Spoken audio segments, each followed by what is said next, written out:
Kaudhi nyime ni Jodak mawuok ward Mabutsoso East karchungod bura ma Lurambi county ma Kakamega bago ng'anyo mar kwedo chala makoch mar apaya gwengego. Jodak go ma obago ng'anyo apaya ma Shikoti Mukaba oseyo chal apaya no ka giluwo ni lwasi no osekelonegi ng'ukruok chenro mag ohala kendo miyogi lal yor yuto mag-gi. Giseyo jotelo mawuok county no kuom ling' ewi wachno kendo koro gidwaro jotelogo mondo owuog oko mar bero lwasi mar apaya no mapiyo kaka nyalore.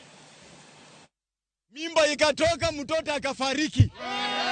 Hiyo ndio inafanya tunaleta maandamano kwa sababu ya hii taracha. Inaumiza watu wetu. Watoto ng'ambo hii hawawezi enda shule.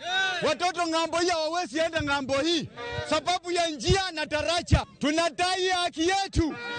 Na mkikataa 2027 tunawangoja hapa kwa ground. Mtatupata tu. Mpanda ngazi atashuka. Na akishuka tutampata hapo chini. Sasa wamama wakitoka huku ng'ambo hii wakitaka kwenda zahanati hawapitiki. Juzi mama alikuwa anapeleka mtoto hospitali. Akaanguka hapo kwa shimo ya daraja. Akanusurika kifo. Shida kuu kabisa katika wodi yetu ni barabara.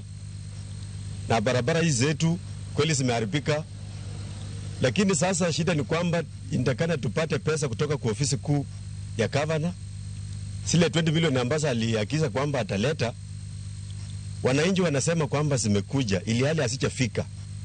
Kwa hivyo tunaomba bwana gavana akipenda release hizo pesa zifanye kazi, barabara zilimwe, ionekane kwamba mheshimiwa Dickson Liveka anafanya kazi.